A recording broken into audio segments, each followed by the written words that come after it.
دورہ قرآن میں 7واں پارہ وَإِذَا سَمِعُوا، اور جب وہ اللہ کے کلام کو سنتے، یہ اس کا معنی ہے۔ اور ہم سورۃ الانعام سے شروع کریں گے، اگرچہ سورۃ المائدہ کے 2-3 پیجز آتے ہیں 7ویں پارے میں، لیکن ہم سورۃ الانعام ہی کو شروع کرتے ہیں پراپر طریقے سے۔ تو جی شروع کرتے ہیں۔ الحمدللہ والصلاۃ والسلام علی رسولہ وعلی آلہ واصحابہ اجمعین۔ اعوذ باللہ من الشیطان الرجیم، بسم اللہ الرحمن الرحیم۔ اس سورہ کی بیک گراؤنڈ کے حوالے سے بات کریں تو ابن عباس رضی اللہ عنہما کی روایت ہے کہ یہ پوری سورہ مکہ میں ایک ہی بار نازل ہوئی، یعنی بیک وقت نازل ہوئی۔ اور اسما بنت یزید کہتی ہیں کہ جب یہ سورہ آپ صلی اللہ علیہ وسلم پر نازل ہو رہی تھی، اس وقت آپ اونٹنی پر سوار تھے اور اس کی نکیل پکڑے ہوئے تھے، اور بوجھ کے مارے اونٹنی کا یہ حال تھا کہ ایسا معلوم ہوتا تھا کہ اس کی ہڈیاں ٹوٹ جائیں گی۔ تو جی یہ روایات ہیں۔ اب اس میں جو سبجیکٹس ڈسکس ہوئے ہیں سورۃ الانعام میں، آخرت پر بلیو کرنا، یعنی عقیدہ آخرت کی پریچ کی، اور مشرکین کے جو غلط خیالات ہیں، یعنی جو بلیو ہی نہیں کرتے تھے کہ ہمیں دوبارہ زندہ ہونا ہے، اور دنیا کی زندگی کے وہ سب سمجھ رہے تھے، تو اس چیز کو ریفیوز کرنا، اس کا رد کرنا۔ پھر اسی طرح جاہلیت کے جو تہمات تھے جن میں لوگ مبتلا تھے، ان کا رد۔ پھر اسی طرح اسلام کے وہ خوبصورت چند بڑے اصول جن کی بیس پر ایک خوبصورت اسلامک سوسائٹی بلٹ اپ ہوتی ہے۔ پھر اسی طرح نبی کریم صلی اللہ علیہ وسلم کی ایک طویل ایفرٹ کے باوجود، یعنی جو رزلٹ نہیں آ رہے تھے، اس سے مسلمانوں کے اندر بے چینی تھی، پریشانی تھی، تو اس پر اللہ کی تسلی۔ تو یہ جی چند ایک ٹاپکس ہیں جو سورۃ الانعام میں ہم پڑھیں گے۔ اور سورہ کا نام الانعام کا مطلب ہے مویشی، کیٹلز۔ پہلی آیات میں اللہ تعالیٰ کی بادشاہت، اس کی پاور، یعنی جس نے کائنات بنائی اور جس نے انسانوں کی تخلیق کی، اس کے بارے میں ذکر ہے۔ جیسے اللہ فرما رہے ہیں کہ یہ تمام تعریف اور شکر یعنی اسی کے لائق ہے، اس اللہ کے جس نے آسمانوں اور زمین کو پیدا کیا، اور اسی نے اندھیرے اور روشنی کو پیدا کیا، یعنی وہی بنانے والا۔ اور پھر یہ کافر لوگ اللہ کو چھوڑ کر اپنے رب کے ساتھ یہ شریک ٹھہرا رہے ہیں، یعنی کائنات کا بنانے والا تو وہ ہے۔ یہ اندھیروں اور روشنیوں، دن اور رات کو تو اسی نے بنایا، یہ ساری کائنات میں اسی کی تو نشانیاں بکھری پڑی ہیں، وہ زبردست ہستی ہے۔ تو کوئی یہ کام تو کوئی کر ہی نہیں سکتا جو اس کے جیسا ہے نہیں، اور لیسا کمثلہ، اس کے جیسا تو کوئی ہے ہی نہیں ہے، نہ وہ کسی سے پیدا ہوا، نہ ہی اس نے کسی کو پیدا کیا۔ تو کوئی ایسا کام کر سکتا ہے، تو یہ کیسے یہ مشرکین یعنی اپنے رب کے ساتھ شرک کرتے ہیں۔ پھر جی آگے بات ہے کہ وہ ایسا ہے کہ جس نے انسانوں کو، یعنی تم کو مٹی سے بنایا، پھر ایک مقرر کر دیا ٹائم تمہارے لیے، یعنی تمہاری موت کا وقت، یعنی دنیا کیا ہے دارالعمر، اور ایک فکس ٹائم ہے، موت تک کا وقت ہے، بس اس کے بعد وقت نہیں۔ اور وہی تو اللہ ہے زمین و آسمان میں، اور وہ جانتا ہے جو تم چھپا رہے ہو اور جو تم ظاہر کرتے ہیں، یعنی جو تمہارے حالات ہیں اور جو تم کمائی کر رہے ہو۔ پھر نہیں جی کوئی آیت آتی ہے اللہ کی طرف سے، یعنی رب کی آیات میں سے، مگر یہ کہ یہ مشرکین اس سے منہ ہی پھیر رہے ہیں۔ فقد کذبوا بالحق، اور یقیناً انہوں نے حق بات کو جھٹلا دیا جب بھی ان کے پاس حق بات آئی،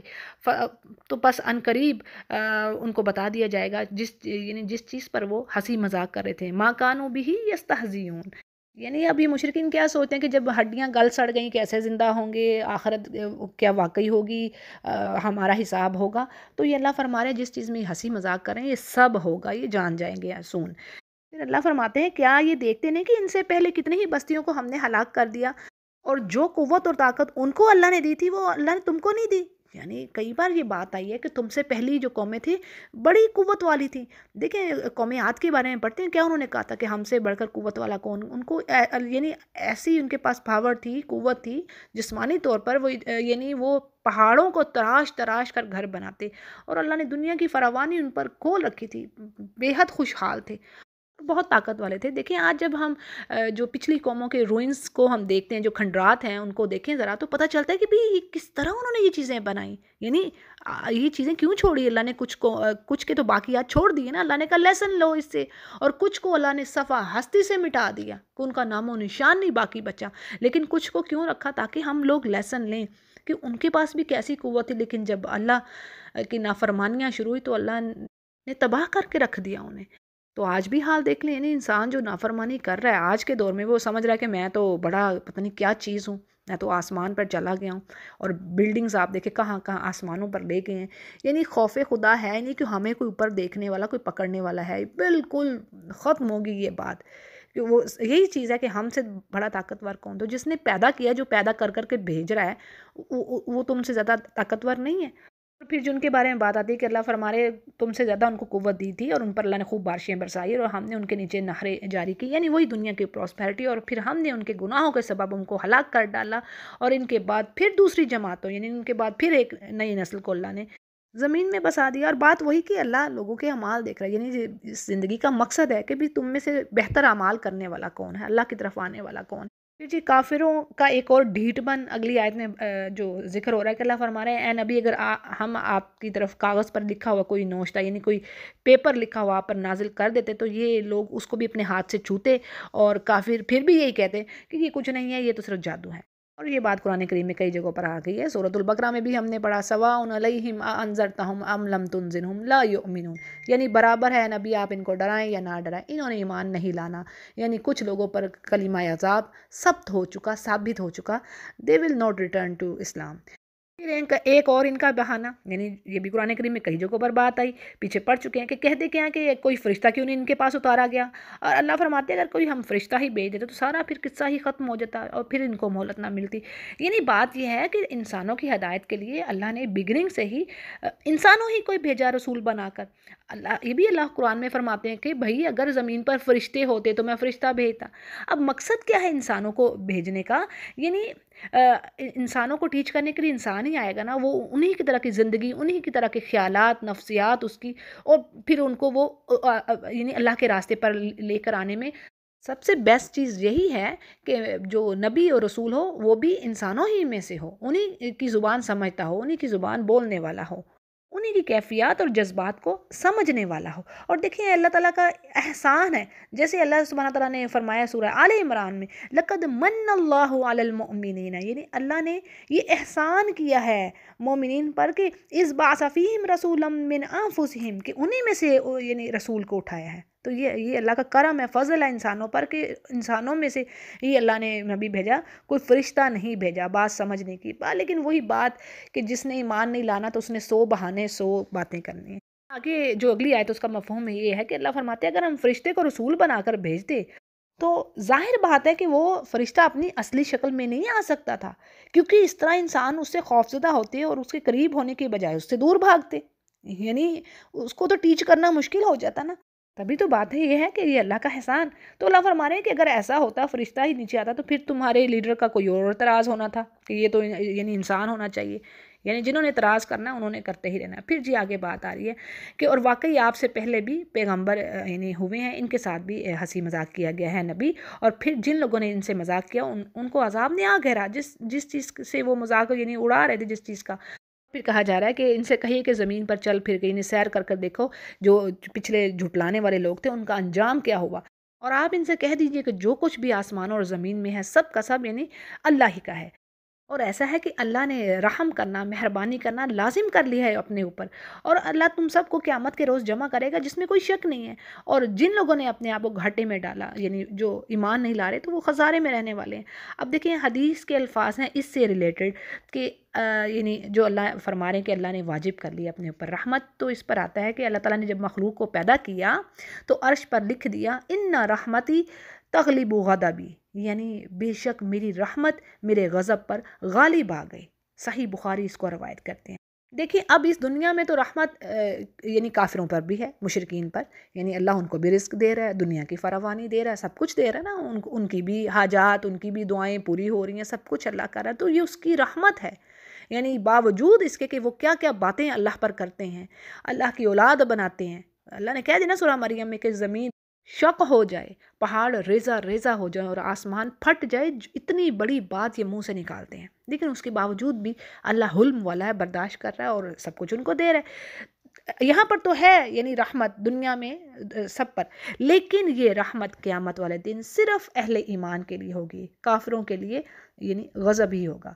آگے کہا جا رہا ہے کہ جو اسی کے لیے ہے جو کچھ یعنی رات اور دن میں ہے، اور وہ سننے والا اور جاننے والا ہے۔ اور ان سے پوچھئے کہ اللہ کے سوا آسمان و زمین کا پیدا کرنے والا کوئی اور ہے، اور یا کوئی جو تمہیں ایسا کوئی ہے جو تمہیں کھانے کو دیتا ہو؟ تو بات یہ ہے کہ یعنی وہی تو رازق ہے، وہی تمہیں رزق دے رہا ہے، اور وہ تمہیں کھانا دے رہا ہے، وہ تم سے رزق نہیں چاہتا۔ یہ بھی بات قرآن کریم میں آئی ہے کہ وہ تو رزاق ہے، وہ تم سے تو کسی چیز کا مطالبہ ہی نہیں کر رہا سوائے اس کے کہ اس کی عبادت کرو اور یعنی کسی کو معبود نہ ٹھہراؤ۔ اور پھر کہا جا رہا ہے کہ نبی ان سے کہیے کہ مجھے تو حکم ملا ہے کہ میں اول یعنی اسلام لانے والے میں سے ہوں اور نہ ہی مشرکین میں سے ہوں۔ اور کہا جا رہا ہے کہ نبی ان سے کہہ دیجئے کہ میں اپنے رب کی نافرمانی کرتا ہوں تو مجھے ڈر ہے یعنی بڑے عذاب کے دن، جو یعنی قیامت کے دن سے میں ڈرتا ہوں اگر میں اپنے رب کی نافرمانی کروں۔ پھر جس شخص سے اس روز عذاب ہٹا دیا جائے گا تو اس پر تو اللہ نے بڑا کرم کر دیا، بڑا رحم کر دیا، یہ صریح یعنی کھلی کامیابی ہوگی جس پر اللہ کا عذاب ہٹ گیا۔ یا رب تو ہمیں ان میں سے کرنا جن کا بے حساب داخلہ ہو جنت میں، ہمیں اور ہمارے پیاروں کو آمین یا رب۔ اگلی آیت میں بڑی زبردست بات، اللہ پہ کس طرح ہم نے ٹرسٹ کرنا ہے، توکل، بھرپور توکل، یہی اللہ کی ریکوائرمنٹ ہے ہم سے خاص، کہ اللہ فرما رہا ہے اگر اللہ تمہیں کسی تکلیف میں مبتلا کر دے، فلاں کاشف لہ، کوئی تمہیں اس سے بچانے والا نہیں ہے، کوئی اس چیز کو دور کرنے والا نہیں تکلیف کو، جب تک اللہ نہ چاہے، اللہ ہو وَإِن يَمْسَسْكَ بِخَيْرٍ، اور اگر وہ تمہاری طرف کوئی خیر کو بھیجتا ہے تو اور وہ ہر چیز پر یعنی وہ قادر فَهُوَ عَلَى كُلِّ شَيْءٍ قَدِيرٌ، یعنی اگر پھر اس طرح یہ مضمون کئی جگہوں پر آیا ہے اگر وہ تمہاری طرف خیر کو دیتا ہے، حدیث میں بھی بات آتی ہے، تو کوئی اس خیر کو روکنے والا نہیں چاہے ساری دنیا مل کر زور لگا لے، اور اسی طرح اگر کوئی تکلیف اللہ تمہیں دے رہا ہے تو چاہے ساری دنیا مل کر زور لگا لے، وہ تکلیف کو دور نہیں کر سکتی جب تک اللہ نہ چاہے۔ تو یہ یقین ہوگا تو پھر ہم سارے کام کریں گے نا۔ ہمیں تو ذرا سی تکلیف آئی، بیماری اگر لمبی ہوگی تو چل بابے کے پاس، چل فلانے نجومی کے پاس، وہ پیر کے پاس، یہ تو ہمارا حال ہے۔ بجائے اس کے قرآن سے اپنا حال ڈھونڈے، کوئی تکلیف ہے، پریشانی، ایون جادو بھی برحق ہے، اللہ نے کہا ہے کہ جادو بھی ہوتا ہے، لیکن اللہ نے حل بھی تو بتا دیا نا بھائی، یہ حل ہے، ان آیات کو پڑھو، ان سورج کو پڑھو، تمہیں حل مل جائے گا، اللہ پہ توکل کرو، جعلی پیر بابوں عاملوں کے پاس مت جائیے، پڑھیے قرآن کریم کو، پڑھیے، علم حاصل کیجیے، قرآن ہی سے حل ہے، قرآن ہی شفا ہے، قرآن کو اللہ نے شفا کہا ہے، مگر ہم پڑھنے والے ہوں تو پھر ہے نا سمجھنے والے۔ کتاب کو تو پھینک دیا ہم نے، وہی یہودیوں والا حال کیا، کتاب کو پیٹھ پیچھے پھینک دیا، پڑھنا ہی نہیں ہے، سمجھنا ہی، بس شارٹ کٹ ڈھونڈ رہے ہیں، کوئی شارٹ کٹ مل جائے، کوئی وظیفہ مل جائے بس۔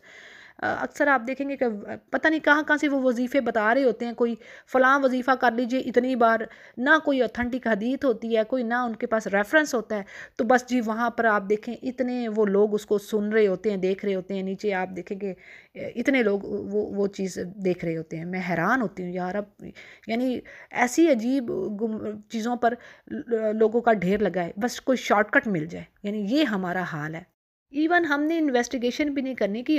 اس بات میں کتنی سچائی ہے، ریفرنس کیا ہے اس کا، وہ تو کرنا ہی نہیں ہے، صحیح بات کی طرف تو جانا ہی نہیں ہے۔ تو اللہ سے ہم دعا کرتے ہیں اللہ تعالیٰ ہمیں سیدھے راستے پر رکھے، اہدنا الصراط المستقیم، سیدھا راستہ دکھائے جو اس کی طرف لے کر جائے ہمیں۔ اور جی اللہ فرما رہے ہیں کہ وہ اپنے بندوں پر غالب ہے اور برتر ہے اور بڑی حکمت والا ہے اور خبر رکھنے والا ہے ہر چیز کی۔ پھر جی آگے بات آ رہی ہے کہ آپ کہیے اے نبی کہ سب سے بڑی چیز جو گواہی دینے کے لیے ہے وہ کون ہے، یعنی آپ کہیے میرے اور تمہارے درمیان تو اللہ گواہ ہے، اور میرے پاس یہ قرآن یعنی وحی کے ایز اے وحی آیا ہے، اور تاکہ میں اس کے اور قرآن کے ذریعے سے تم کو اور جس کو یہ قرآن پہنچے ان سب کو ڈراؤں، یعنی وارننگ دوں جہنم کی۔ اور پھر مشرکوں سے کہا جا رہا ہے کہ اگر کیا تم سچ مچ یہی گواہی دیتے ہو کہ اللہ کے ساتھ کچھ اور بھی معبود ہیں، تو اے نبی ان سے آپ کہہ دیجئے کہ بے شک الہ تو بس ایک ہی ہے، اور میں بری ہوں اس شرک سے جو تم کر رہے ہو۔ پھر جی اگلی آیت میں اہل کتاب کے بارے میں ذکر ہے کہ وہ لوگ جن کو تم سے پہلے کتاب دی گئی وہ خوب جانتے ہیں نبی آپ کو جیسے کہ اپنے بیٹوں کو جانتے ہیں۔ یہ بات کہاں پڑھی بھلا ہم نے؟ سیقول میں، ٹھیک ہے نا، سورۃ البقرہ دوسرا پارہ، اس میں پڑھی کہ یہ ایسے جانتے ہیں نبی آپ کو جیسے اپنے بیٹوں کو، یعنی بات ہی ختم ہوگی، ایسی زبردست مثال اللہ نے دی ہے۔ مگر کیا ہے کہ جو ایمان نہیں ہی لا رہے، اللہ زینہ خسروا انفسہم، یعنی اپنے آپ کو انہوں نے ہلاکت میں، خسارے میں ڈال دیا۔ اور اس سے بڑا ظالم کون ہے جو اللہ پر جھوٹ بولے، یعنی یہ کہے کہ یا جھٹلائے اللہ کی آیات کو، اور بے شک ظالم لوگوں کو اللہ سکسیس نہیں دیتا۔ یعنی یہی دیکھیں نا اہل کتاب نے کیا کرتے تھے، اپنی کتابوں کو بدل دیا، یہ بات اللہ نے کہی ہے، حالانکہ اللہ نے کہی نہیں ہوتی۔ سورہ آل عمران میں چیک کریں کیا ہے، وَإِنَّ مِنْهُمْ لَفَرِيقًا يَلْوُونَ أَلْسِنَتَهُمْ بِالْكِتَابِ، یعنی اپنی زبانوں کو موڑ کر کہتے کہ یہ تو کتاب اللہ کی طرف سے، وَمَا هُوَ مِنَ الْكِتَابِ وَيَقُولُونَ هُوَ مِنْ عِنْدِ اللَّهِ وَمَا هُوَ مِنْ عِنْدِ اللَّهِ، یعنی کہتے ہی اللہ کی طرف سے، تو وہ تو اللہ کی طرف سے ہوتی نا، تو اس سے بڑا ظالم کون ہے؟ اچھا جی آگے اللہ فرما رہے ہیں کہ جس دن اللہ جمع کرے گا سب کے سب لوگوں کو قیامت کے دن، اور پھر اللہ پوچھے گا شرک کرنے والوں سے، کہاں ہے تمہارے اب جو شریک تم ٹھہراتے تھے، تم خیال رکھتے تھے یہ تمہارے وسیلے ہیں یا معبود ہیں یا جو کچھ بھی، اب وہ کدھر ہے؟ ثم لم تکن فتنتہم الا ان قالوا واللہ، یعنی ہر چیز پھر ان سے گم ہو جائے گی سوائے یہ کہ وہ کہیں گے کہ واللہ، قسم کھائیں گے اللہ ربنا، ہم تو مشرک نہیں تھے، ہم شرک نہیں کر رہے تھے، یعنی وہاں پر جا کے بھی یہ حرکت۔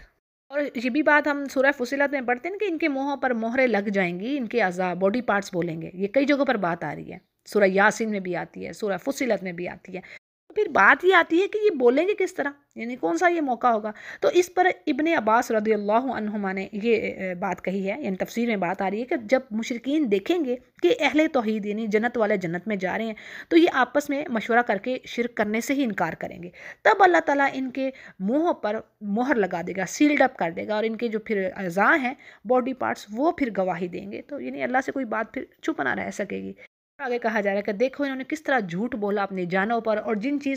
چیزوں کو یہ جھوٹ موٹ یعنی تراشتے تھے، اللہ کے ساتھ شریک کرتے تھے، وہ سب غائب ہو گئے، یعنی جو بھی اللہ کے سوا یہ اپنا حمایتی جن کو سمجھتے تھے یا سفارشی سمجھتے تھے، وہی پیر فقیر کہ یہ ہمارا کچھ کریں گے، وہ سب غائب ہو جائیں گے، اپنے سامنے سوائے اللہ کے کسی کو نہ پائیں گے، جیسے سورہ نور میں بھی اللہ فرماتے ہیں۔ پھر جی آگے بات آتی ہے کہ ان میں سے بعض ایسے ہیں کہ آپ کی طرف اے نبی کان لگاتے ہیں، یعنی مشرکین آپ کے پاس آ کر قرآن سنتے ہیں، لیکن مقصد ان کا ہدایت لینا نہیں ہوتا، بلکہ بات ایسی ہے کہ اللہ نے ان کے دلوں میں ایسا پردہ ڈال دیا کہ اس قرآن کو سمجھ ہی نہیں سکتے، اور ان کے کانوں میں بھی اللہ نے ڈاٹ ڈال دی۔ اور ایسا ہے کہ اگر یہ تمام دلائل یعنی تمام پروفز کو دیکھ بھی لیں گے تو بھی ایمان نہیں لائیں گے، یہاں تک کہ جب یہ لوگ آپ کے پاس آتے ہیں تو آپ سے خام خامے جھگڑتے ہیں، یعنی ایک تو نبی کریم صلی اللہ علیہ وسلم کی محفل میں آنا تو قرآن سمجھنے کے لیے نہیں، ہدایت کے لیے نہیں، بات ان کا مقصد ہوتا کہ حجتیں کریں اور پھر عام لوگوں کو آپ سے اور قرآن سے روکیں، اور کیا کہتے ہیں کہ یہ تو جی بس پچھلوں کی کہانی ہے، یہ تو باتیں یعنی یہ کوئی صحیح سچ بات ہے نہیں ہے۔ اور پھر اللہ فرماتے ہیں، یعنی اگلی آیت میں ساتھ ہی اس کی بات آ رہی ہے کہ یہ دوسروں کو بھی روکتے، خود بھی روکتے، اور یہ ہلاک کر رہے ہیں اپنے نفسوں کو، مگر یہ شعور ہی نہیں رکھ رہے۔ اور پھر جہنم کی بات آگے آ رہی ہے کہ ولو تھرا، کاش کہ آپ اس دن ان کو دیکھیں، یعنی جب وہ آگ پر کھڑے ہوں گے تو یہ کیا کہہ رہے ہوں گے کہ یعنی اے کاش کہ ہم پھر واپس بھیج دیے جائیں، اور اگر ایسا ہو جائے تو ہم اپنی رب کی آیات کو پھر اب جھٹلائیں گے نہیں، اور ہم ایمان والوں میں سے ہو جائیں گے۔ اور یہ بات بھی کئی جگہوں پر آئی ہے نا، یعنی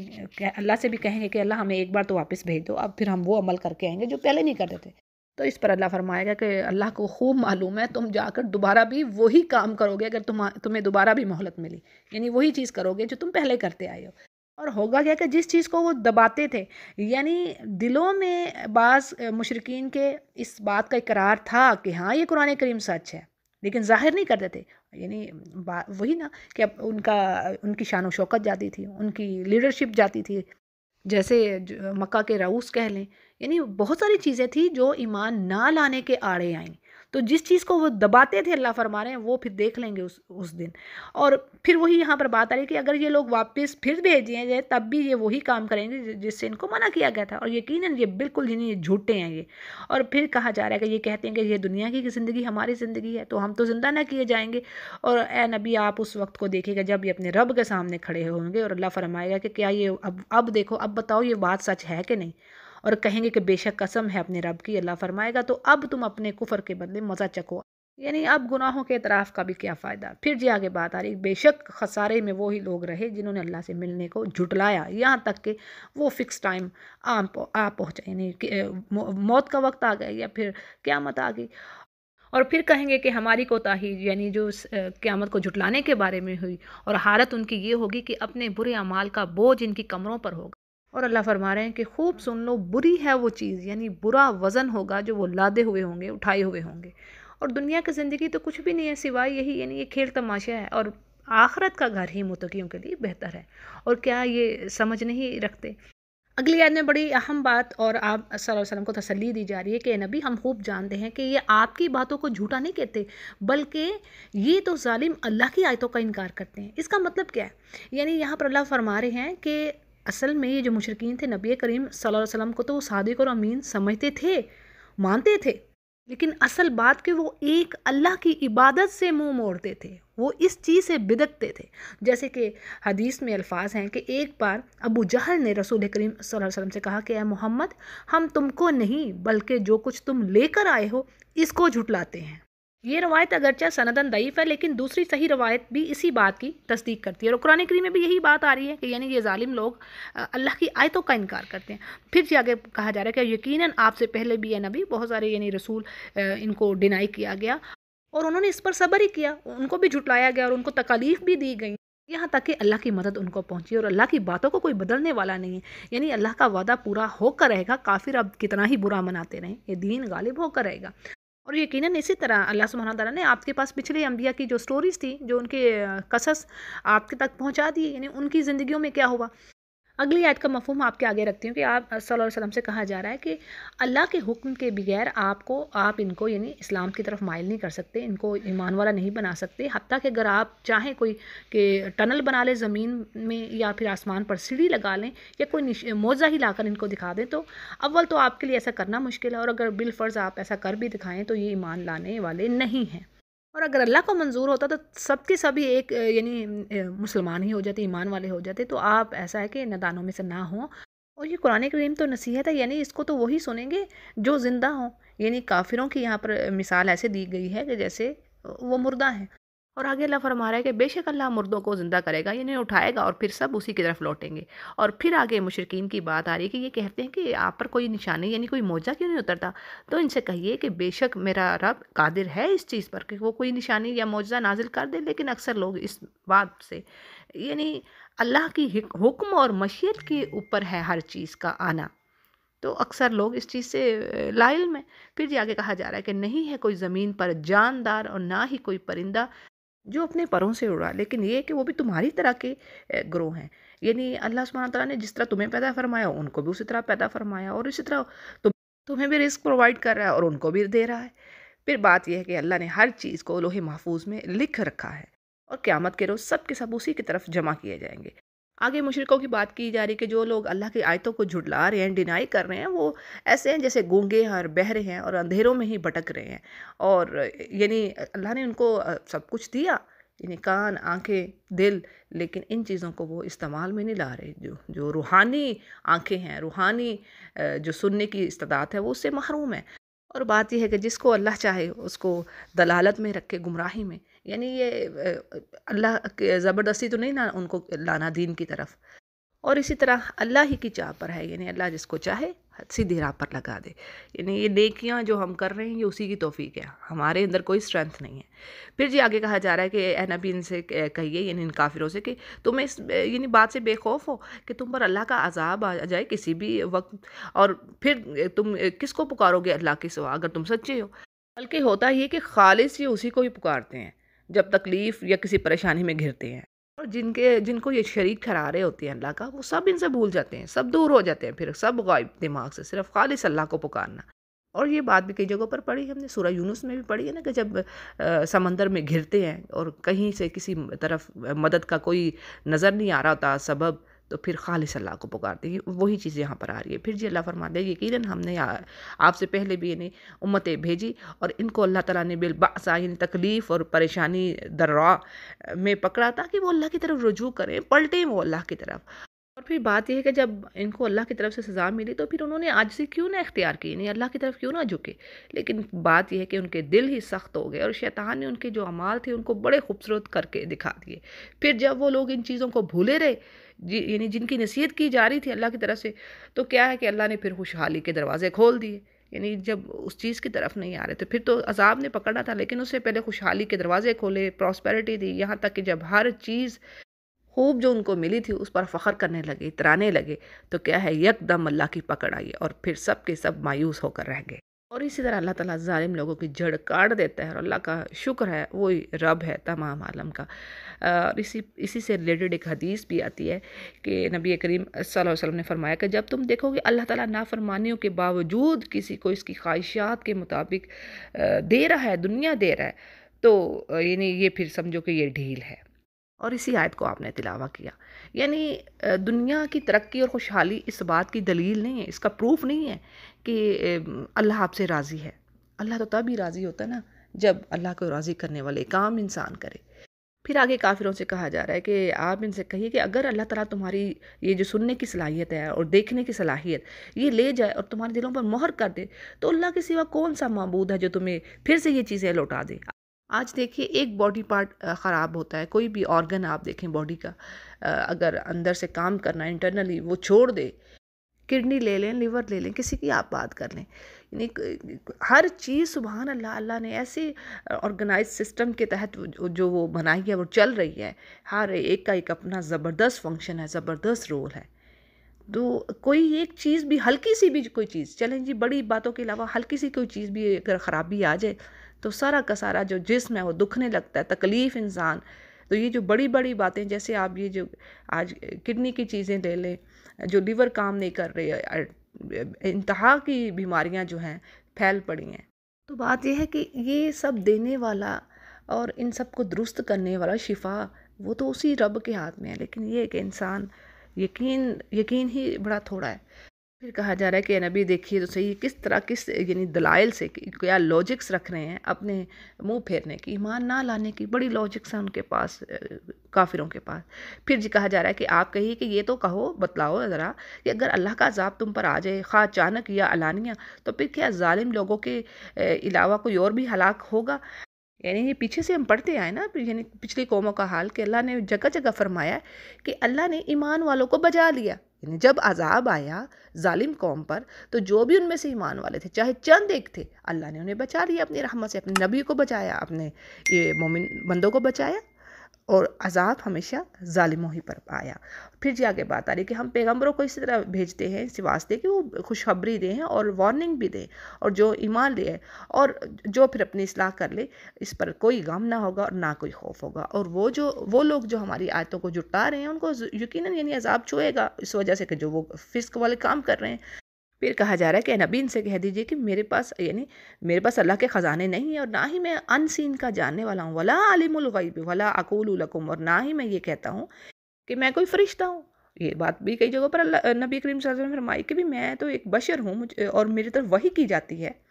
جیسے یہاں پر بات آ رہی ہے ان اتبع الا ما یوحا الیہ، یعنی میں تو صرف اسی چیز کو فالو کر رہا ہوں جو میری طرف سینڈ ڈاؤن ہوتی ہے۔ اور ان سے کہہ دیجئے کہ کیا جو اندھا ہے اور دیکھنے والا ہے وہ برابر ہو سکتے ہیں؟ یعنی ایک مومن ہے اور ایک کافر، تو اندھا اور دیکھنے والا برابر نہیں، تو اسی طرح مومن اور کافر بھی برابر نہیں ہو سکتے۔ اور کیا یہ غور و فکر نہیں کرتے اس چیز پر؟ پھر کہا جا رہا ہے کہ آپ ڈرائیے ان لوگوں کو، یعنی جو خوف رکھتے ہیں کہ ہاں اللہ کے سامنے ہمیں جمع ہونا ہے، اور اللہ کے سوا لیس لہم من دونہ ولی، یعنی کوئی ولی نہیں، کوئی مددگار نہیں ان کا اللہ کے سوا، اور نہ ہی کوئی شفاعت کرنے والا، شاید کہ وہ تقوی اختیار کریں، یعنی ایمان والے لوگ۔ پھر کہا جا رہا ہے یعنی میسج نبی کو، لیکن ایڈریس تمام امہ کے لیے، کہ آپ اپنے پاس سے ان لوگوں کو ہرگز نہ نکالیے، یعنی ان کو دور نہ کیجیے جو صبح اور شام اپنے رب کی عبادت کر رہے ہیں اور خاص اسی کی رضا کے لیے اس کا پلیئر چاہتے ہیں، اور ان کا حساب ذرا بھی آپ کے متعلق نہیں ہے اور آپ کا حساب ان کے متعلق نہیں ہے۔ اگر آپ ان کو نکال دیتے ہیں، نہیں تو ایسا ہو جائے گا کہ آپ ظلم کرنے والوں میں سے ہو جائیں گے۔ اس آیت کی وضاحت میں بات کچھ اس طرح ہے کہ ہم جانتے ہیں کہ یعنی جو مسلمان تھے مکہ میں ایمان لانے والے بھی، وہ بے سہارا تھے، غریب تھے، کچھ نہیں تھا ان کے پاس، فقراء میں سے تھے۔ تو اسی طرح پھر مہاجرین کی بھی بات یہی آتی ہے نا۔ پھر کیا تھا جی کہ مشرکین جو تھے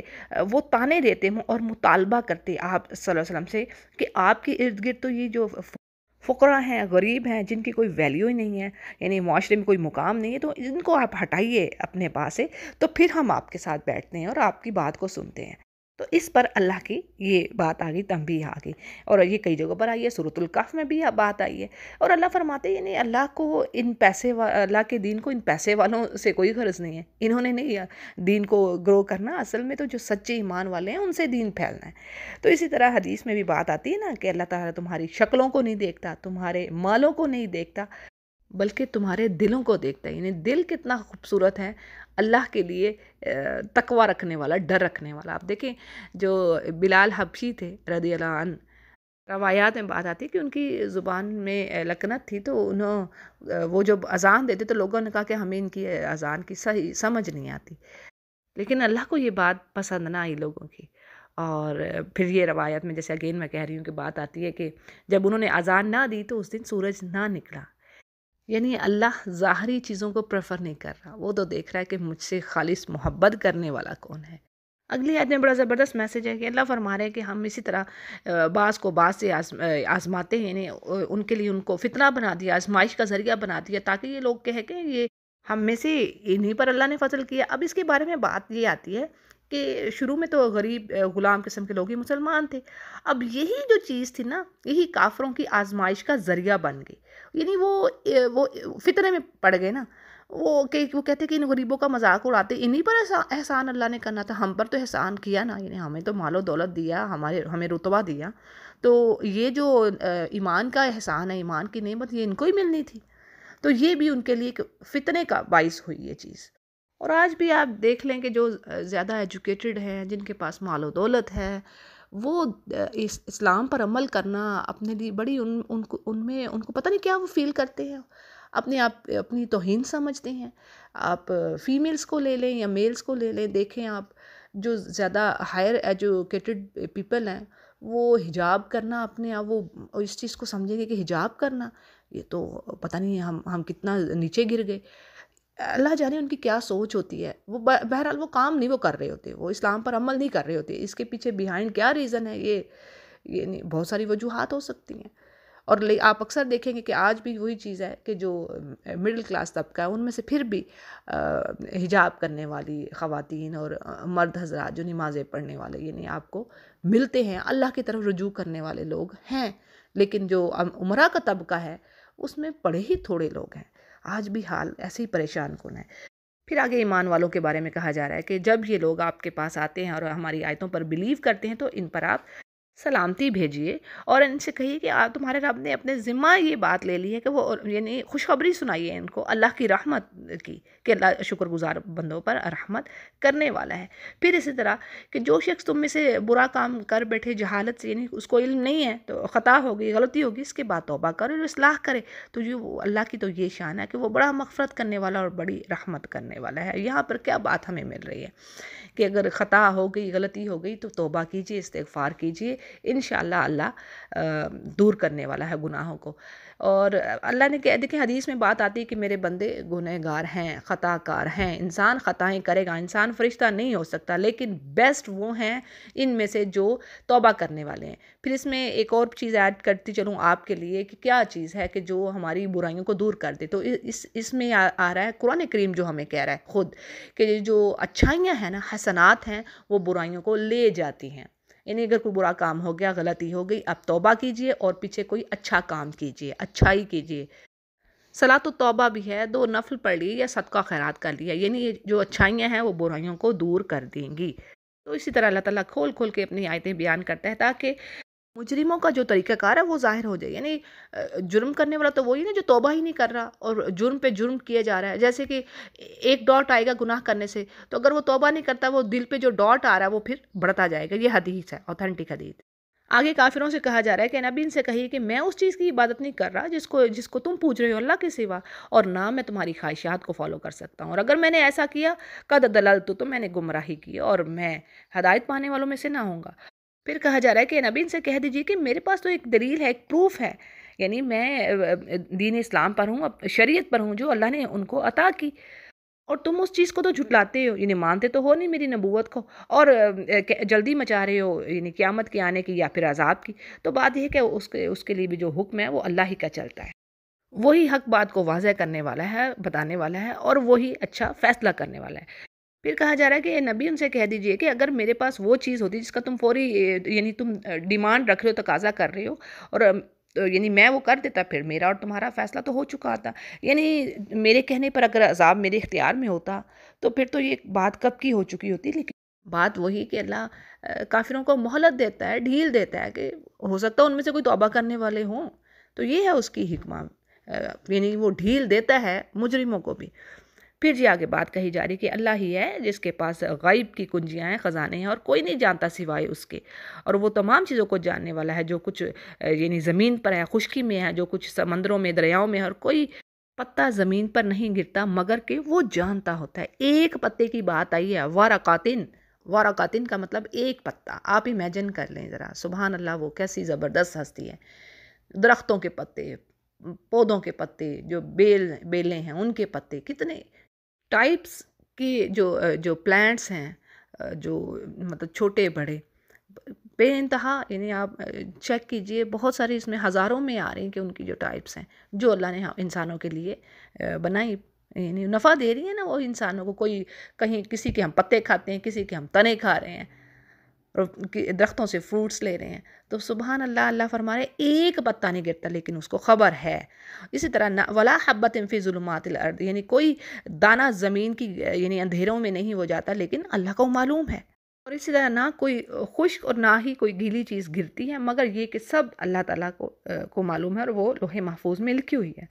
اور پھر آگے مزید اس کی قدرت کہ وہ ایسا ہے کہ رات میں تمہاری روحوں کو قبض کر لیتا ہے، جو کچھ تم دن میں کر رہے ہو اس کو بھی جانتا ہے، اور تم کو پھر دن میں جگا دیتا ہے. یہ بات بھی پہلے پڑھی ہم نے کہ بعض ایسے لوگ ہوتے ہیں جن کی یعنی جو سوتے ہیں تو پھر دوبارہ ان کی روحیں ان کی طرف لوٹائی ہی نہیں جاتی، اور بعض ایسے ہوتے ہیں کہ جن کی عمریں ہوتی ہیں دوبارہ پھر سے ان کی یعنی موت کیا ہے، وہ بھی نیند کی بہن ہے.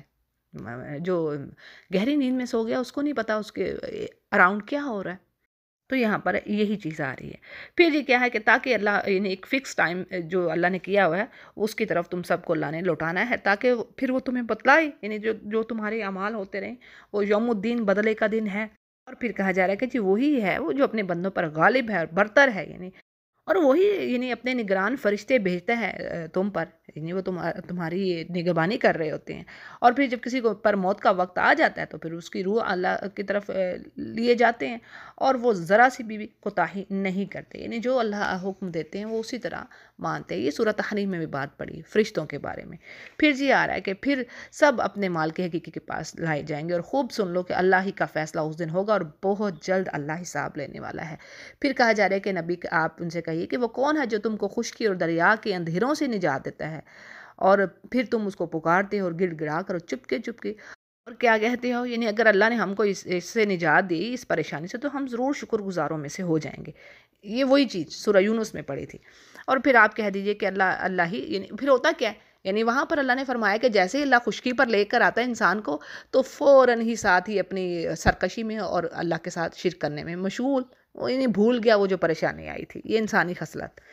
اور یہاں پر کہا جا رہا ہے کہ آپ کہہ دیجئے کہ اللہ ہی تم کو نجات دیتا ہے غم سے، اور یعنی کئی طرح کی پریشانیاں، دنیا کی جو ٹربلز ہیں، سفرنگز ہیں، یہ اللہ ہی دور کرنے والا ہے. لیکن پھر بھی تم شرک کرتے ہو اللہ کے ساتھ. اور آپ کہیے کہ اس پر بھی وہی قادر ہے کہ تم پر کوئی عذاب اوپر سے بھیج دے، یا تمہارے پاؤں کے نیچے سے، یا تم کو گروہ گروہ کر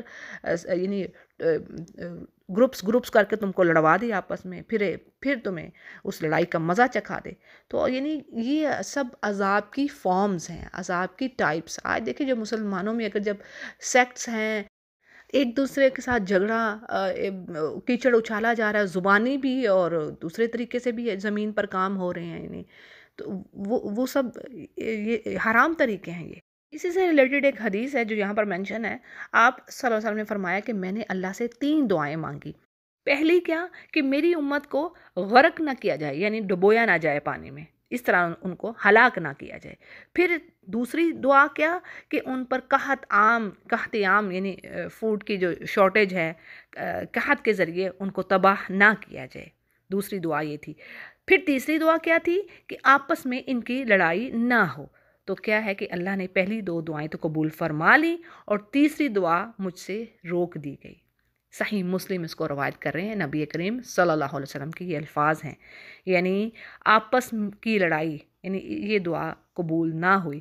یعنی اللہ کو علم غائب سے معلوم تھا کہ اس امت میں یہ اختلافات ہونے ہیں، یہ یعنی اللہ کی نافرمانیوں میں انہوں نے یہ کام بھی کرنے ہیں. پھر جی آگے بات آ رہی ہے کہ آپ دیکھیے تو صحیح کہ ہم کس طرح مختلف لاجکس کے ساتھ، پروف کے ساتھ یہ قرآن کریم کو سمجھا رہے ہیں، شاید کہ وہ سمجھ جائیں. اور آپ ہی قوم اس چیز کو جھٹلاتی ہے، حالانکہ یہ بات یقینی ہے. اور آپ کہہ دیجئے کہ میں تم پر نگران بنا کر تو بھیجا نہیں گیا، اور ہر خبر کا ایک وقت ہے، یعنی اس کے ہونے کا، اور جلد ہی تم کو پھر پتہ چل جائے گا، یعنی اس عذاب کا یا قیامت کا. پھر ایک نصیحت کی جا رہی ہے ایمان والوں کو. کیا کہ جب آپ دیکھیں کہ یہ ہماری آیتوں میں عیب نکال رہے ہیں، اللہ فرما رہے ہیں، تو ان لوگوں سے آپ دور ہو جائیں، یہاں تک کہ کسی اور بات میں مشغول ہو جائیں. اور اگر آپ کو شیطان بھلا دے یہ بات، تو یاد آنے پر ایسے ظالموں کے ساتھ مت بیٹھیے. بڑا اہم میسج ہے تمام مسلمانوں کے لیے. یعنی اس میں یہ چیز آ رہی ہے کہ ہر وہ مجلس،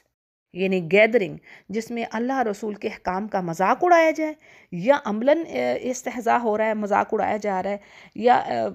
کسی بھی طریقے سے آیات کو توڑ مروڑ کر پیش کیا جا رہا ہے، غلط یعنی بات ہو رہی ہے، غلط آیات کو غلط طریقے سے پیش کیا جا رہا ہے، تو ایسی جگہوں پر ہرگز نہ جایا جائے، ہرگز شرکت نہ کی جائے، سوائے اس کے کہ آپ نے حق بات کو کہنا ہے، یعنی یہ آپ کی نیت ہو، ادروائز اور کوئی نیت نہ ہو، ایسی جگہوں پر مت جایا جائے۔ وجہ کیا، کہیں ایسا نہ ہو اللہ کا غضب آئے ان پر اور آپ بھی اسی کے اندر ہوں۔ تو مزید اس کی وضاحت ہے۔ پھر جی آگے کہا جا رہا ہے کہ جو لوگ ایمان والے ہیں، یعنی پرہیزگار ہیں، تو ان پر اس چیز کا کوئی اثر نہ پہنچے گا، لیکن یہ کہ ان کے ذمہ یہ ہے کہ نصیحت کر دینا، شاید کہ وہ جو مذاق کرنے والے لوگ ہیں وہ بھی تقوی اختیار کریں۔ یعنی ایمان والے اور پرہیزگار لوگ تو ایسی جگہوں سے، ایسی گیدرنگ سے ہی بچتے ہیں، اور ایسے لوگوں سے بھی ان کو بچنا ہی چاہیے، دور رہنا چاہیے، جنہوں نے اپنے دین کو کھیل تماشا بنا لیا اور دنیا کی زندگی نے بس انہیں دھوکے میں ڈالا ہوا ہے، اور قرآن کے ذریعے سے ان کو نصیحت بھی کرتے ہیں تاکہ کوئی شخص اپنے یعنی کردار کے سبب یعنی اس طرح پھنس نہ جائے، یعنی اپنی غلطیوں سے، کوتاہیوں کی وجہ سے، تو نصیحت بھی کرنی چاہیے لوگوں کو کہ کوئی غیر اللہ اس کا نہ ہی مددگار ہے، نہ سفارشی، اور یہ کیفیت کہ اگر دنیا بھر کا معاوضہ بھی یعنی وہ دے ڈالے، پھر ان کا ایسا بھی تو حال ہوگا نا کہ وہ دنیا بھر کا معاوضہ دینا چاہیں گے لیکن ان سے نہ لیا جائے گا قیامت کے روز، فدیہ یعنی۔ اور یہ کئی جگہوں پر بات آئی کہ انسان جو مجرم ہے وہ چاہے گا کہ میں زمین بھر کر سونا دے دوں اور اس کے جیسا اور بھی دے دوں، لیکن وہ نہیں لی جائے گی۔ اللہ کہے گا میں نے تو بڑی چھوٹی بات کی ڈیمانڈ کی تھی تجھ سے دنیا میں۔ پھر جی آگے یہاں پر بات آ رہی ہے کہ یہ ایسے ہی ہیں کہ اپنے کردار کے سبب پھنس گئے ہیں، یعنی اپنی غلطیوں کوتاہیوں کے سبب پھنسے ہیں، اور ان کے لیے نہایت تیز گرم پانی پینے کے لیے ہوگا، یعنی قیامت کا جو نقشہ ہے، اور دردناک سزا دی جائے گی، اور یہ ان کے کفر کے سبب۔ اور پھر کہا جا رہا ہے کہ ان سے کہہ دو کہ کیا ہم ایسی چیز کو پکاریں اللہ کے سوا جو نہ تو ہمیں کوئی نفع دینے والی، نہ ہی کوئی تکلیف، اور ہم اپنے ایڑیوں کے بل پھر جائیں ایمان لانے کے بعد؟ جیسے کوئی شخص ہو کہ اس کو شیطان نے کہیں جنگل میں یعنی اس سے اس کی راہ گم ہو گئی، وہ بھٹکتا ہوا پھر رہا ہے، اور اس کے کچھ ساتھی بھی ہیں کہ وہ اس کو ٹھیک راستے کی طرف بلا رہے ہیں کہ ہمارے پاس آ جاؤ، تو یعنی یہاں پر ایک مثال دی گئی ہے کہ ایمان کے بعد کفر کی طرف جانا، شرک کی طرف جانا، گویا ایسا ہے کہ جیسے کوئی شخص اپنے ساتھیوں سے بچھڑ گیا ہے کسی جنگل میں، اور وہ حیران پریشان بھٹک رہا ہے، اور ساتھی اس کو بلا رہے ہیں اپنی طرف، لیکن اس کو کچھ سمجھ نہیں آ رہا، وہ جنات کے گھیرے میں پھنسا ہوا ہے۔ یہ ہے ایک مثال۔ کہا جا رہا ہے کہ کہہ دیجئے کہ بے شک ہدایت تو وہی ہے جو اللہ کی طرف سے، یعنی جو اللہ ہدایت دے رہا ہے، اور ہمیں تو حکم دیا گیا کہ ہم اسی کے تابعدار ہوں جو عالمین کا رب ہے، اور یہ کہ نماز قائم کرو اور زکوٰۃ دو، اور تم اسی کی طرف اکٹھے کیے جاؤ گے، اور وہی تو ہے جس نے زمین و آسمان کو حق کے ساتھ پیدا کیا، اور جس دن وہ کہے گا کہ ہو جائے، یعنی قیامت کے بارے میں بات آ رہی ہے، اس کی بات پوری ہوگی، اور اس دن جو بادشاہت ہے وہ خالص اللہ ہی کی ہوگی، جس دن یعنی سور میں پھونکا جائے گا، بلو ہوگا ٹرمپٹ میں۔ اور یہ بات بھی قرآن کریم میں ہمیں پڑھی کہ اللہ نے فرمایا کہ اللہ تعالیٰ یعنی زمین و آسمان کو اپنے داہنے ہاتھ میں لپیٹ لے گا، اور پھر کہے گا کہ آج تو میں ہی بادشاہ ہوں، ہے کوئی زمین کا بادشاہ تو میرے سامنے آئے، اور پھر خود ہی آواز دے گا للہ الواحد القہار، یعنی آج تو بادشاہت اسی اللہ ہی کی ہے، کیونکہ سب کے سب بے ہوش ہو جائیں گے۔ یہ بات آتی ہے نا سورہ زمر کی آخری پیج ہے، اس پر دیکھے تو یہ ہمیں سارا قصہ ملتا ہے، سب کے سب بے ہوش ہو جائیں گے اس دن چیخ کے ساتھ، لیکن جس کو اللہ چاہے، وہ فرشتے رہ جائیں گے جو اللہ کے عرش کو اٹھائے ہوں گے، لیکن پھر اللہ ان کو بھی کہے گا، ان کو بھی موت آئے گی، اور صرف اللہ ہی باقی رہے گا، سب فنا ہو جائیں گے، سب کو موت آ جائے گی سوائے اللہ کی ذات کے۔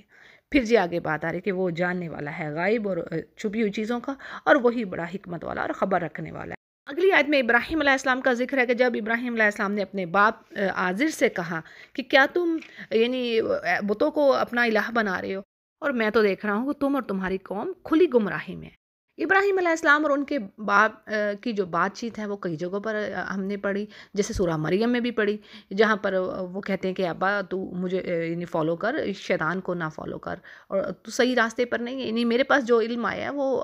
تیرے پاس نہیں ہے، لیکن کیا ہے کہ وہ مانتا ہی نہیں، وہ کہتا ہے کہ میں اگر تو نے یہ بات کہی دوبارہ تو میں تجھے رجم کر دوں گا، یعنی تمہیں سنسار کر دوں گا، مار دوں گا۔ تو پھر وہ اپنے باپ پر سلام کر کے وہاں سے نکل جاتے ہیں۔ پھر اسی طرح ان کے لیے جب انہوں نے بتوں کو، سورہ صافات میں ہم نے پڑھا کہ جب ابراہیم علیہ السلام نے تمام بتوں کو توڑ دیا سوائے بڑے کے، اور تو پھر وہ واپس جب پلٹے ساری کی ساری قوم، تو انہوں نے دیکھا کہ یہ حال بتوں کا ہوا پڑا ہے، تو کہنے لگے کہ یہ کس نے کر دیا ہے؟ یہ ہم سورۃ الانبیاء میں بات پاتے ہیں۔ تو اس پر وہ کہنے لگے کہ آپ اس بڑے بت سے ہی پوچھو جس نے یہ کام ہو سکتا ہے اسی نے کیا ہو، اگر یہ بولتے تو ان سے پوچھ لو، یہ ان بتوں سے۔ تو پھر ان کو سمجھ تو آئی کہ یہ ابراہیم علیہ السلام جو بات کر رہے ہیں کچھ اس میں یہ بات ہے، دم والی بات ہے، لیکن کیا تھا کہ بس وہ پھر ایمان نہیں لانے والے تھے۔ پھر ابراہیم علیہ السلام کے لیے انہوں نے وہ آگ تیار کروانے کا کہا۔ یہ ساری آیات کا ترجمہ میں آپ کے آگے رکھ رہی ہوں کہ ایک عمارت بناؤ، اس میں یعنی ڈالا جائے، آگ لگائی جائے اور ابراہیم علیہ السلام کو اس میں ڈالا جائے، لیکن اللہ نے اس آگ سے کہا کہ ٹھنڈی ہو جا، کونی بردہ، تو وہ ٹھنڈی ہو گئی، اور پھر ابراہیم علیہ السلام کو اور لوط علیہ السلام کو اللہ نے نجات دی ارض مقدس کی طرف۔ تو اسی طرح اب یہاں پر بات آ رہی کہ اللہ سبحانہ تعالیٰ نے ابراہیم علیہ السلام کو ملکوت، یعنی ملکوت سے کیا مراد ہے؟ اس سے مراد مخلوقات ہیں، ٹھیک ہے؟ یعنی یہاں پر کہا جا رہا ہے کہ یہ مبالغے کا صیغہ ہے جس میں یعنی ایک چیز کو بڑھا کر بات کہی جاتی ہے، تو اس سے مراد مخلوقات ہیں، جیسے کہ ترجمے میں بات ظاہر ہو رہی ہے۔ اور یعنی اللہ نے ان کو عرش سے لے کر اسفل زمین کی جو اسفل نیچے گہرائی تک کا جو اللہ تعالیٰ نے ان کو مشاہدہ کروایا، یہ بات یہاں پر تفسیر میں آ رہی ہے، یعنی جس کو آپ کہنا ہے کنگڈم آف ہیون اینڈ ارتھ۔ پھر مزید ابراہیم علیہ السلام ہی کی بات ہے، یعنی کیسے وہ ایمان لائے۔ ان آیات میں یہ بات آتی کہ جب رات کی تاریکی ان پر چھائی تو انہوں نے ایک ستارے کو دیکھا، تو آپ نے یعنی ابراہیم علیہ السلام نے کہا کہ یہ میرا رب ہے، مگر جب وہ غروب ہو گیا تو آپ نے کہا میں تو غروب ہو جانے والوں کو یعنی میں محبت نہیں کرتا۔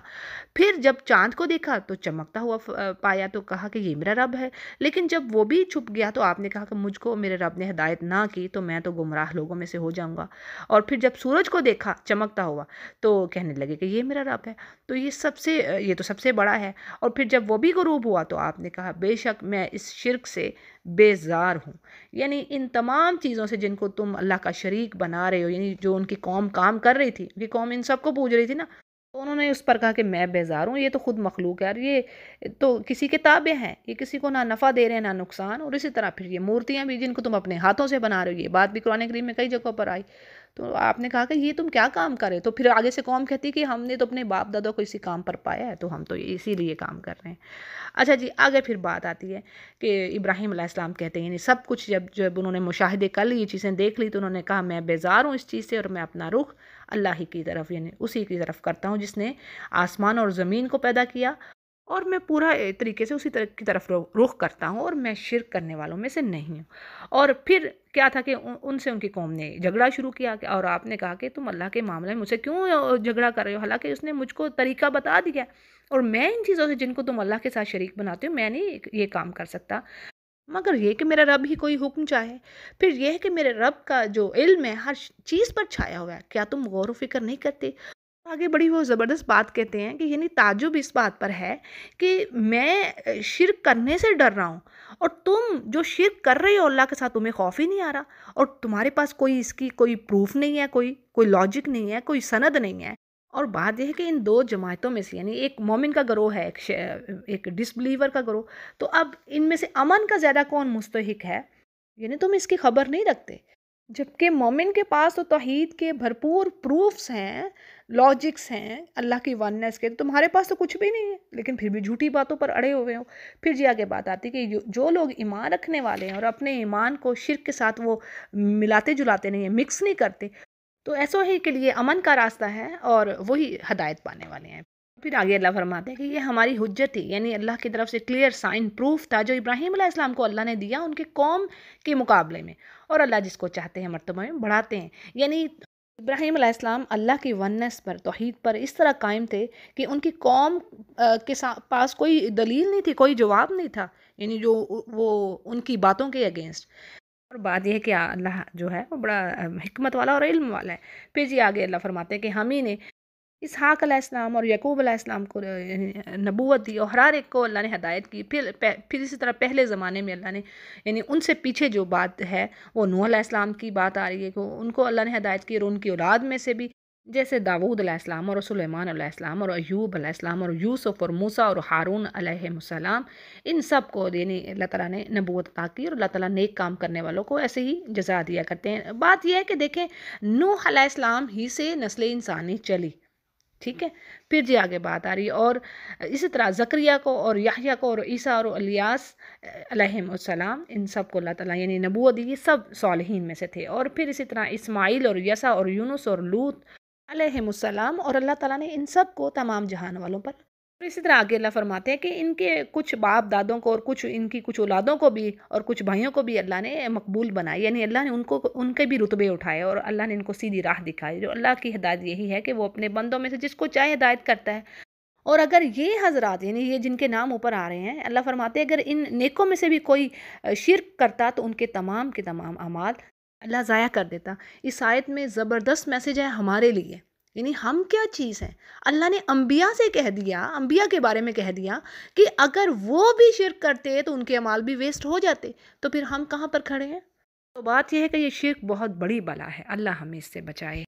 اور آگے انہیں انبیاء کے بارے میں کہا جا رہا ہے کہ یہ ایسے لوگ تھے جن کو اللہ نے کتاب اور حکمت اور نبوت عطا کی، اور اگر یہ لوگ یعنی یہ جو کافر ہیں، ان نبوتوں کا انکار کر رہے ہیں، تو ہم ان کے لیے پھر ایسے لوگ مقرر کر دیں گے جو ان کے یعنی پھر ایسے لوگوں کو اللہ لے آئے گا جو منکر نہ ہوں گے، یعنی دوسروں کو کھڑا کر دے گا جو ایمان والے ہوں گے۔ پھر میسج دیا جا رہا ہے اس امت کو کہ یہی لوگ تھے یعنی جن کو اللہ نے ہدایت کی تھی، سو آپ بھی انہی کے طریقوں پر چلیے، اور آپ کہہ دیجئے کہ میں تم سے اس پر کوئی معاوضہ نہیں مانگ رہا، کوئی اجر نہیں مانگ رہا، اور یہ تو بس ایک نصیحت ہے تمام جہان والوں کے لیے۔ اور بات یہ ہے کہ انہوں نے اللہ کی قدر ہی نہ جانی جیسے کہ قدر جاننے کا حق تھا، اور کہتے ہیں کہ اللہ نے کوئی چیز نازل ہی نہیں کی اس انسان پر۔ اور ان سے کہہ دیجئے، ان سے پوچھئے یعنی اے نبی کہ وہ کتاب کس نے نازل کی جس کو موسیٰ لائے تھے، اور جس کی کیفیت یہ تھی کہ وہ نور تھی، لوگوں کے لیے ہدایت تھی۔ یعنی یہاں پر یہود کا ذکر آ رہا ہے کہ جن کو اللہ نے کتاب دی، انہوں نے کیا کیا، کتاب کو یعنی ڈیفرنٹ جگہوں پر پیجز میں رکھ چھوڑا، اور جس کو چاہے چھپاتے، جس کو چاہے ظاہر کرتے۔ سورۃ البقرہ میں ڈیٹیل کے ساتھ یہ ذکر ہم پڑھیں گے کہ کہتے کہ یہ اللہ کی طرف سے بات آئی ہے، وہ اللہ کی طرف سے ہوتی نہ، یعنی لوگوں پر وہ چیز کو اس چیز کو ظاہر ہی نہ کرتے۔ اور یہ کون کام کر رہا تھا ان کا، یعنی وہ فرقہ جو علم رکھتا تھا، اسکالرز ان کے۔ پھر اسی تورات کے ذریعے سے اللہ نے ان کو یعنی وہ باتیں بتائی جو یہ نہیں جانتے تھے، نہ ہی ان کے بڑے جانتے تھے۔ اور آگے اللہ جواب دے رہے ہیں، یعنی بات یہ ہے کہ اس کتاب کو جو موسیٰ علیہ السلام پر اتاری گئی، اس کو بھی تو اللہ ہی نے اتارا۔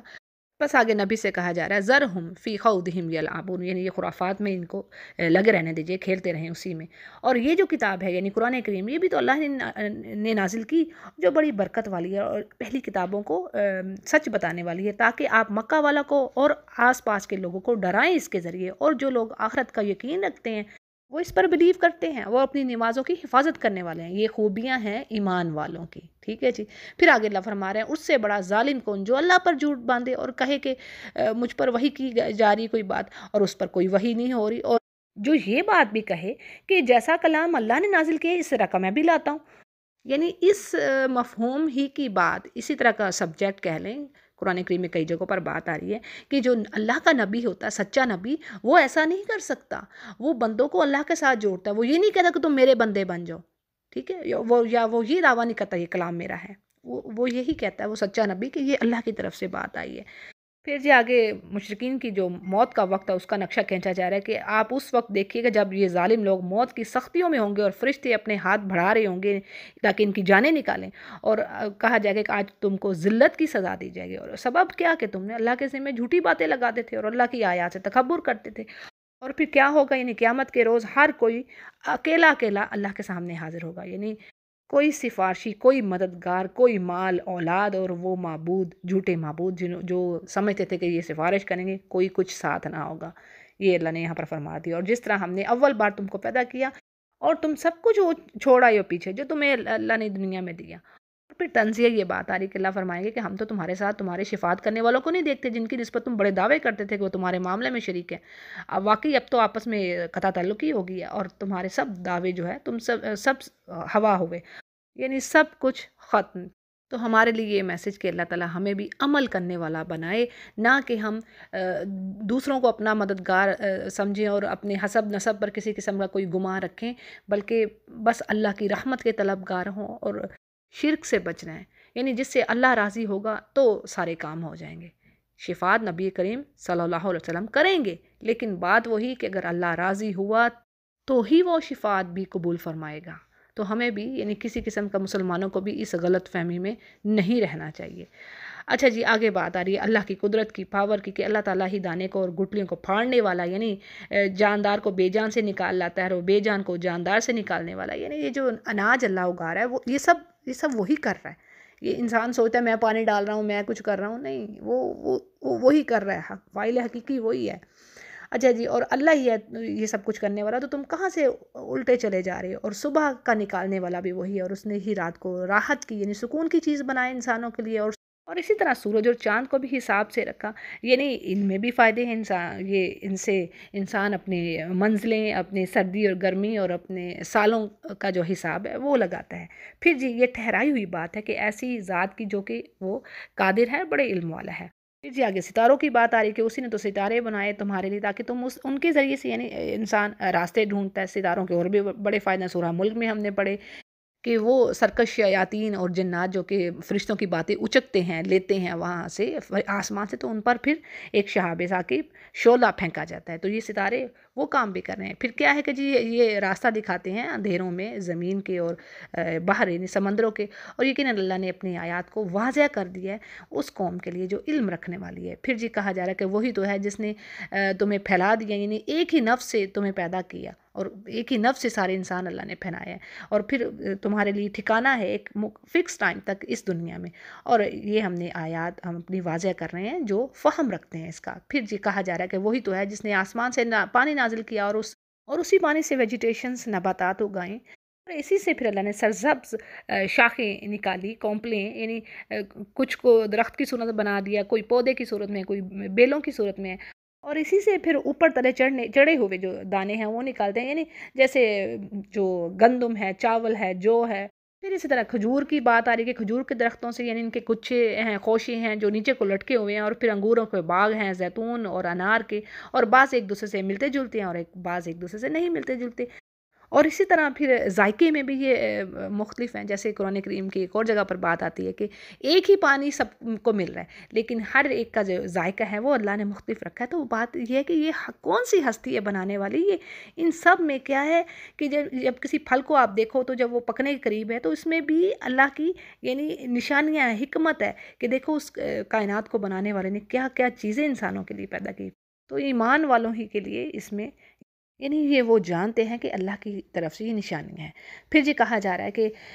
انہوں نے یعنی شیاطین کو اللہ کا شریک قرار دے دیا، حالانکہ ان لوگوں کو تو اللہ ہی نے پیدا کیا ہے، یعنی دیکھیں نا، جنوں کو اللہ نے آگ سے پیدا کیا اور انسان کو مٹی سے، تو یہ سب تو اللہ کی مخلوقات ہیں، اور ان لوگوں نے اللہ کے حق میں بیٹے اور بیٹیاں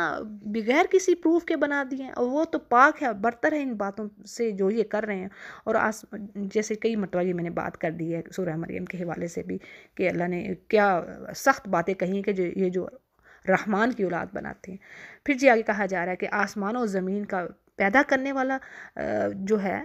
کیسے ہو سکتا ہے کہ وہ اولاد رکھے، حالانکہ اس کی تو کوئی بیوی نہیں ہے، اور اللہ تعالیٰ نے ہر چیز کو پیدا کیا ہے، وہ ہر چیز کو خوب جانتا ہے، یعنی وہ خالق ہے ہر چیز کا، اور یہی تو ہے اللہ تمہارا رب، اور اس کے علاوہ کوئی الہ نہیں، اور ہر چیز کو بنانے والا وہی ہے، بس اسی کی تم عبادت کرو، اور وہ ہر چیز کا نہ صرف پیدا کرنے والا ہے بلکہ وہی کارساز ہے، یعنی وہی تو ان کو رزق دینے والا ہے، ان کے زندگی کے معاملات کو دیکھنے والا ہے، تمام مخلوقات کے۔ دیکھیں وہی بات آتی ہے کہ انسان اپنی رزق کے لیے اتنی ایفرٹ کر رہا ہے، ٹربل میں ہے، وریز اس کو لے بیٹھی ہیں کہ رزق کہاں سے آئے گا، تو جو باقی ڈھیروں مخلوقات ہے لاکھوں کے حساب سے، باقی جو کریچرز ہے اللہ کی، اس کو کون رزق دے رہا ہے، تو وہ ان کے کام کون بنا رہا ہے، تو وہ اللہ ہی ہے۔ پھر اس کی صفت ایسی ہے کہ اس کو کوئی نگاہ اس کا احاطہ نہیں کر سکتی، اور جبکہ اس کی نگاہ میں ہر چیز ہے، اور وہ چھوٹی سے چھوٹی چیز سے بھی باخبر ہے۔ پھر آگے کہا جا رہا ہے کہ بے شک تمہارے رب کی طرف سے تمہیں بصائر یعنی کلیئر پروف اور سائن دے دیے گئے ہیں، قرآن کریم نے جگہ جگہ یعنی بیان کر دیے کہ دیکھو یہ دین ایسا ہے، اس میں یہ چیز ہے، یہ پچھلی کتابوں کی تصدیق کر رہا ہے قرآن، اس طرف آؤ، یہ صحیح راستہ ہے۔ تو اب سب چیزوں کو دیکھنے کے باوجود جب نہیں کوئی مان رہا، تو بات یہ ہے کہ جو اندھا رہے گا وہ اپنا ہی نقصان کرے گا، اور جو اس کو لے رہا تو وہ اپنا ہی فائدہ کر رہا ہے۔ اور اے نبی ان سے کہہ دیجئے کہ میں تمہارا نگران نہیں ہوں، یعنی نبی کا کام ہے بات کو پہنچا دینا، میسج دے دیا، اب ان کا ذمہ ختم۔ اور اسی طرح اللہ تعالیٰ اپنی آیات کو پھیر پھیر کے انسانوں کے آگے رکھتا ہے،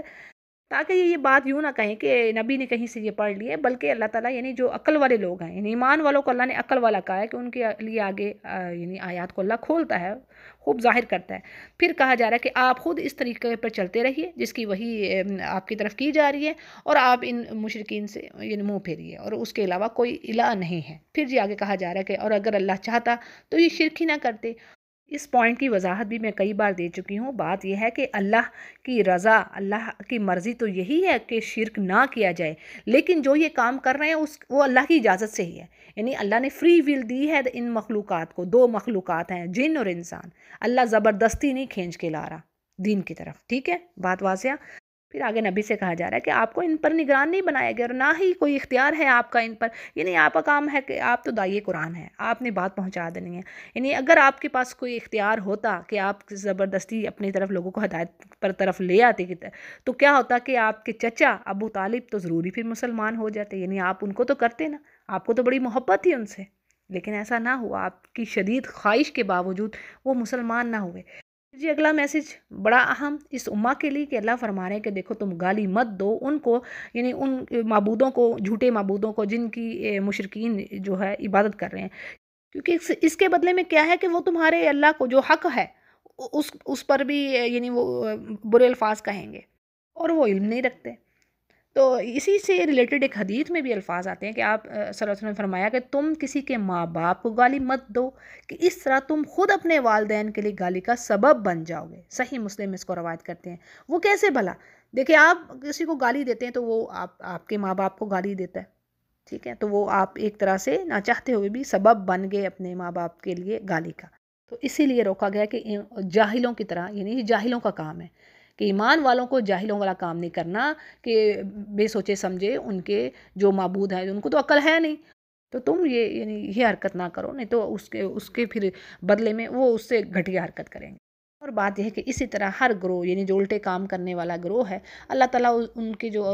برے اعمال ہیں وہ ان کے سامنے اچھے کر کے ان کو دکھا رہا ہوتا ہے، اور یہ بات یہ ہے کہ سب کے سب پھر رب ہی کی طرف وہ سب نے پلٹنا ہے، پھر وہ بتائے گا جو یہ اعمال کرتے رہے۔ مشرکین ہی کی بات آ رہی کہ ان لوگوں نے بڑا زور یعنی قسمیں کھا کر کہا کہ اگر اللہ کی طرف سے کوئی نشانی آتی ہے، کوئی معجزہ آتا ہے تو ہم تو ضروری مان لاتے ہیں۔ تو کہا جا رہا ہے کہ نبی ان سے کہیے کہ یہ سب نشانیاں تو اللہ کے قبضے میں ہیں، یعنی اسی کے اختیار میں ہیں، اور اس کی حکمت کے تحت ہی معجزات ہوتے ہیں، اور پھر یہ ہے کہ تم کو کیا خبر کہ وہ نشانیاں جس وقت آ جائیں گی تو تب بھی یہ لوگ ایمان لاتے ہیں کہ نہیں، یعنی کیا پتہ ہے کہ انہوں نے ایمان لانا ہے کہ نہیں۔ اور پچھلی قوموں کے ساتھ بھی تو یہی ہوا نا کہ جب وہ نشانیاں معجزات آ گئے، اگر وہ ایمان نہیں لاتے تھے تو پھر ان کو تباہ کر دیا جاتا تھا۔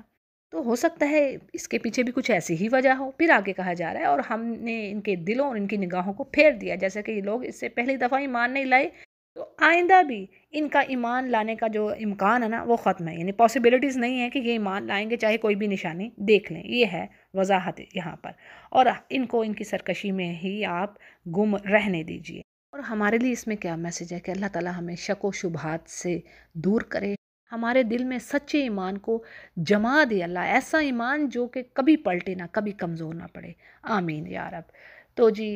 7واں پارہ مکمل ہوا، وآخر دعوانا ان الحمد للہ رب العالمین۔